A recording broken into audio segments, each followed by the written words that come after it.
Our journey as the Warrior of Light is a long and perilous one, where we are forced to face foes great and beyond the reckoning of mortal might. Gods, demons, ancient weapons, and scheming immortals alike threaten the safety of the people of Eorzea, and the fate of entire continents hang in balance as we face these overwhelming odds again and again.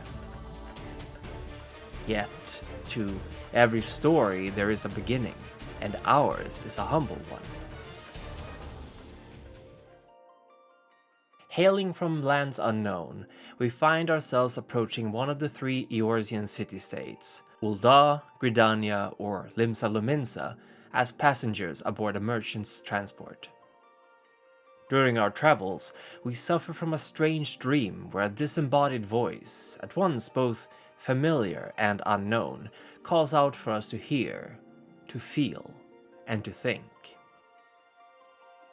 Yet we are barely given time to do so before a black robe-clad figure appears from a swirl of darkness, a strange, malicious red symbol hiding his face. The figure attacks us, but through powers unknown we manifest both weapons and vestments to protect ourselves with. We strike back against the attacker, only to be woken up by the merchant himself, who has witnessed us stirring in our sleep. The merchant, bored from a journey he has traveled many times, attempts to strike up a conversation with us as the others, a pair of Ellison twins, seem less than inclined to engage in small talk. The merchant asks for our business in the city to which we're headed, amused by the prospect of yet another adventurer out for power, glory, and fortune, but before the conversation can continue, the transport is halted. It turns out there's many dangers on the road, from corrupt militia to pirates and even violent territorial beastmen. But the danger is swiftly dealt with and the journey resumes, if somewhat more alert than before. Eventually we arrive to our destination, and after exchanging some final words with our new merchant friend, and promising to become famous enough that he can brag of having met us at the beginning of our adventures, we set out to join the Adventurers Guild and begin making a name for ourselves. Depending on which class, or as they are called in Final Fantasy XIV, job you pick, you will find your adventures starting in one of the three main cities of Eorzea: Gridania, Ul'dah, or Limsa Lominsa. This place will be your home for the initial part of your adventures, and you will become intimately familiar with its layouts and colorful casts of characters before you are asked to travel further beyond their borders. The story of A Realm Reborn begins roughly 5 years after the major event called the Calamity, the sudden appearance of the Elder Primal Bahamut, and the destruction he caused to Eorzea before disappearing. And while this marked a ceasefire between the attacking Garlean Empire and the Eorzean Alliance, it also meant that each of these nations had to turn their attention inwards to bury their dead and rebuild their homes. They would also have to deal with the changes wrought onto the world by the powerful ether unleashed by Bahamut, which changed the local flora and fauna in dangerous and unpredictable ways. Without the constant threat of further attacks by the Garleans, the city-states now grow further apart, and with many of the militaries and navies engaged in fighting off the emboldened beast tribes, it is up to adventurers to aid the citizens in less pressing matters. Our journey's direction will be that of Limsa Lominsa. While there are certain differences in the story depending on where you choose to begin, the three threads converge fairly early on, after which the plot will remain the same. Therefore, we will leave Yvlon and Leleto to their business and focus our attention upon Elja, a wide-eyed young Viera who seeks to study the path of the Lominsan marauders and become a capable warrior. The city of Limsa Lominsa is a grand one, carved into massive rocks jutting out from the ocean below. It seems an almost impossible construction, with platforms leaning out from the hard stone over the raging sea below and long walkways connecting them. And it is a testament to the expertise of the engineers that it remains standing through the years and many disasters that have struck the land. built by former pirates, the city is a massive port and trade hub, with wares from all around the world coming together. Here one can find the Culinarian Guild, where exotic spices and rare delicacies produce the most wondrous fragrance.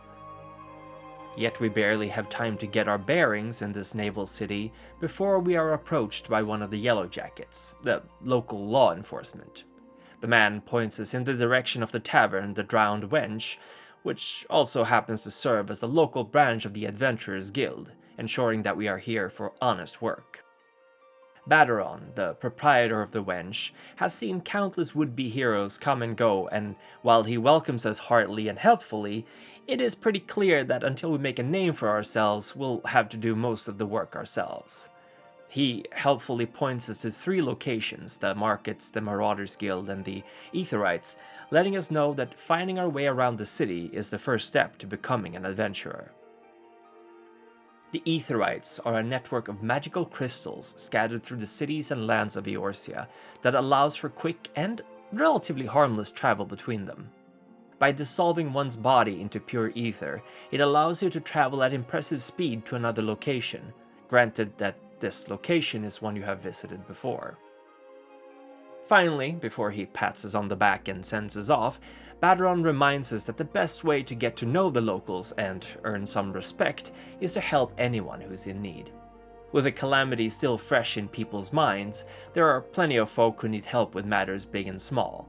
The local law enforcement is stretched thin as it is, and any helping hand is always welcome.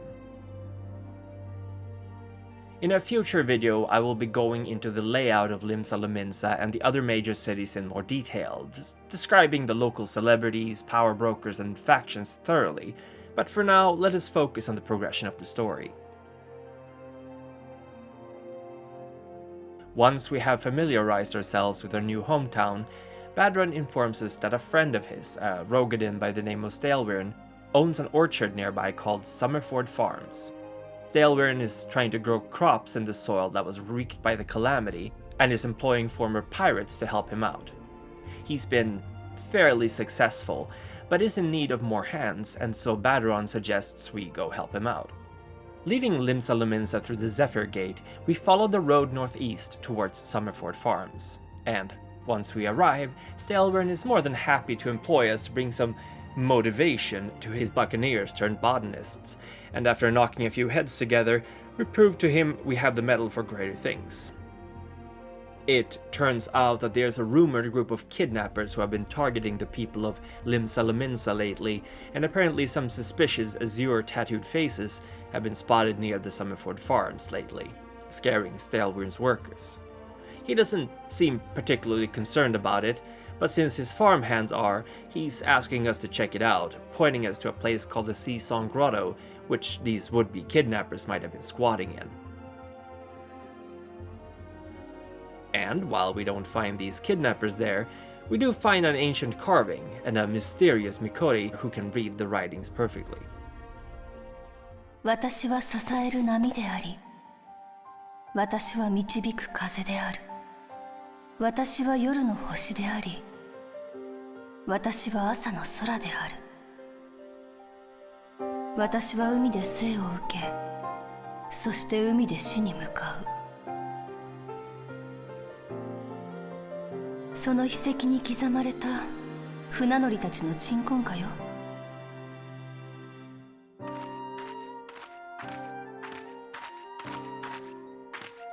海で生まれて海で死ぬ。リムサロミンサに生きる民の生き様ね。海に帰ることができた船乗りには海難事故が起きぬように祈りを。大地に散った船乗りには彼らの魂が海へ戻るための祈りを。あなた、最近サマーフォード省に出入りしている冒険者ね。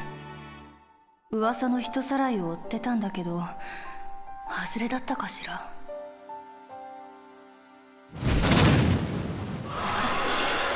案外当たりだったのかも。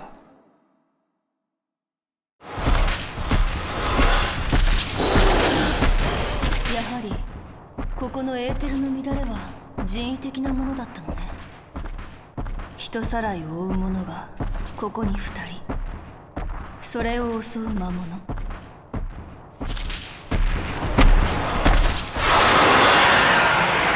の剣、口封じを従っているのは一体誰なのかしら。さあ、やっつけるわよ。あなたと私の2人でね。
聞いて、感じて、考えて。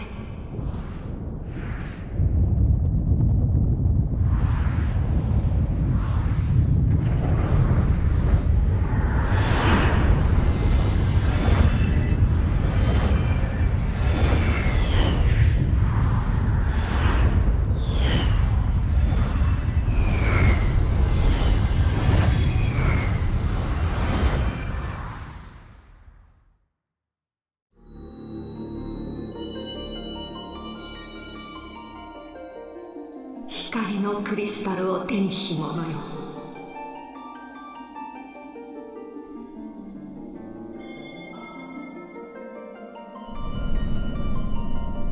星の声を聞く者よ。我が名はハイデリン。星の秩序を保っていた断りは乱れ、世界は今闇で満ちようとしています。闇はすべてを蝕む、すべての命を奪う存在。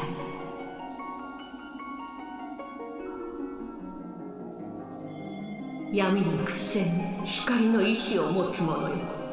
どうか星を滅びより救うためにあなたの力を。光のクリスタルは闇を払う力。世界を巡り光のクリスタルを手に入れるのです。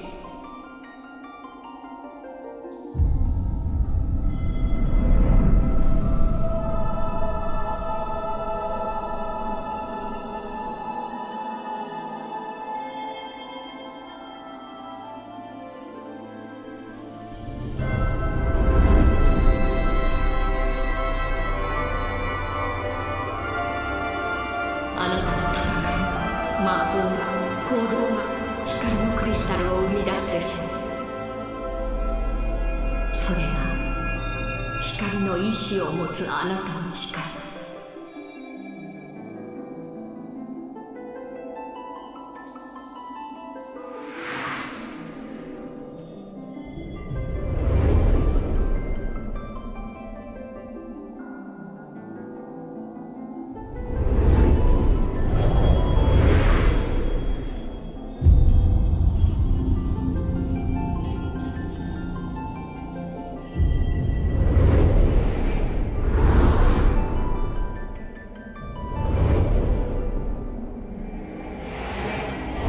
光の意志を持つ者よ。どうかあなたの力。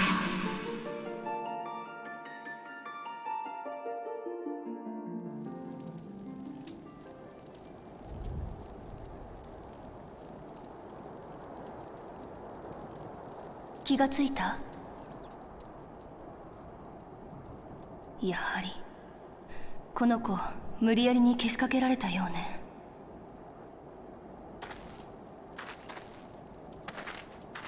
グーブーの背中にこれが刺さっていたわ。このナイフ、ロープを扱う船乗りたちが使うものよ。どうやらこの件、船乗り、それも海賊たちが絡んでいるのは確かなようね。ところであなた大丈夫？エーテルにでも酔ったのかしら。戦闘の後急に倒れたから驚いたわ。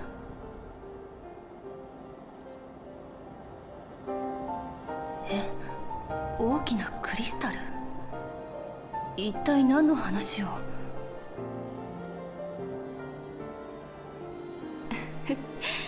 これは思わぬ収穫もあったものね。何でもない、こっちのことよ。私はもう少しこの件を追ってみるつもり。あなたは依頼主に注意を促しなさい。これを見せて海賊らしきものが暗躍しているとね。これから忙しくなりそうだわ。クリスタルの光が重なるとき、また会いましょう。We bring the knife the conjurer found back to Stalewyrn, who agrees that it most likely belonged to a seafarer, possibly a pirate, and he wonders out loud if someone is trying to tempt his reformed crew back to a life of plunder. He also reveals the name of the woman we met, Ystala, whom he is quite familiar with. She is studying the local ether and is often found visiting the area, and Stalewyrn assures us it is highly unlikely she's been involved in the kidnappings. We decide to leave the matter for now and continue to help the owner of Summerford Farms. It turns out that despite our help, his farmhands don't seem very inclined to do any work. He asks us to round them up, especially one particularly ornery ex-pirate by the name of Severin. Most of these men are easy to convince, but Severin seems set on refusing to work and ultimately doesn't show up despite our promptings. Stalewyrn's not too surprised, however, as this isn't the first time he's gone missing. Turns out he's got a history of trading with goblins in secret, and they are one of the beast tribes, albeit more inclined to trade than others. Much to everyone's surprise, Severin is in fact stealing oranges from the farm and selling them to the goblins. Who could have guessed? Once we find him, it turns out that he had brought some friends with him to the deal, and they got taken by the goblins. The goblins thankfully aren't really prize fighters, and they go down without much fuss, and we find out from the subdued farmhands that it was Severin's fault they got captured to begin with. Go figure. Severin refuses to accept responsibility, however, but begrudgingly hands the oranges to us to have them delivered to where they were originally intended. After some more busy work, including fetching dung and stealing back plowshares from pirates, we find out that Severin's been making deals with the local pirates as well. Stalewyrn decides he's had enough of Severin's wheeling and dealing and sets us out to find him, warning that he's been having a hunted look on his face lately. Well, to no one's surprise, it turns out that Severin's been sending his friends to be captured by the kidnappers. And when we find them, the Serpent Reavers, the very tattooed faces we were told of before, they are rightly angry with Severin for having betrayed them after he betrayed his friends. Turns out he's not very good at this whole loyalty thing. Intent on making an example of him, the Reavers move in for the kill, but they are interrupted as a strangely familiar masked man conjures a golem, a creature made of stone, to attack. The Reavers leave as the true target of the golem becomes apparent. It's going for us. Once we defeat it, the masked man makes his departure, just as Ystala appears.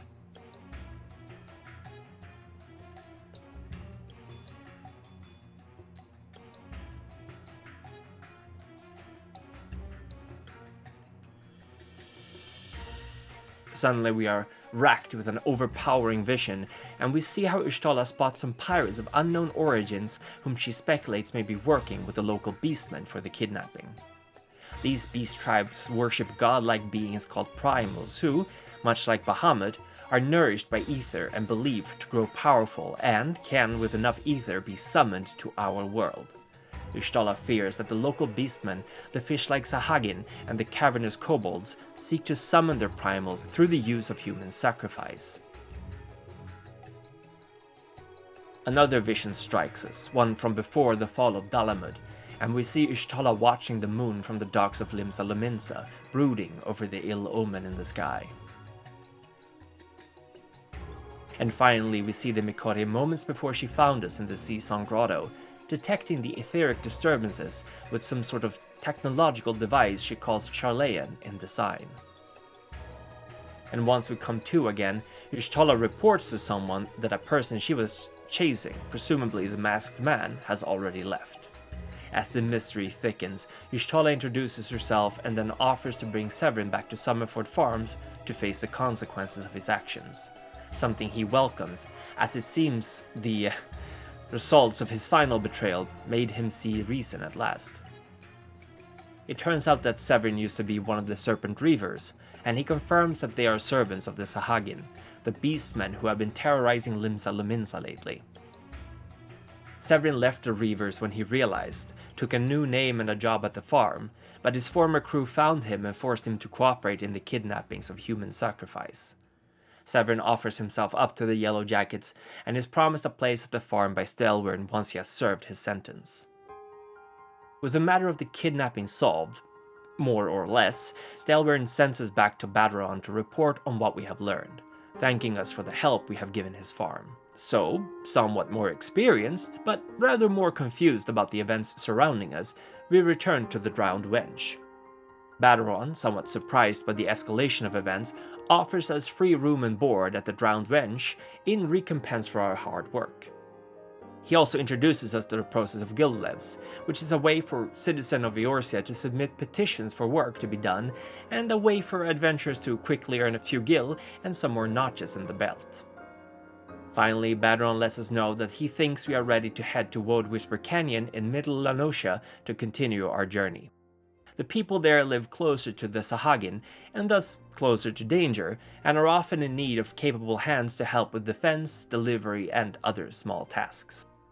As for who the masked man was, and whether we can trust Y'shtola, that still remains a mystery to be solved, and perhaps it is even related to that shining blue crystal we found in the grotto.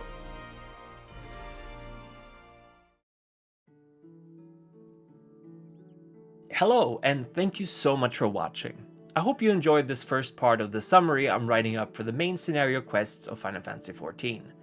My plan is to begin small with the lore alongside these videos, expanding on concepts we encounter in the MSQ along the way so as to not overwhelm new players and viewers. While these MSQ summaries may be a tad bit longer, my goal is to make the lore videos around 10 minutes long to make sure they are accessible to you viewers without having to spend too much time to watch them.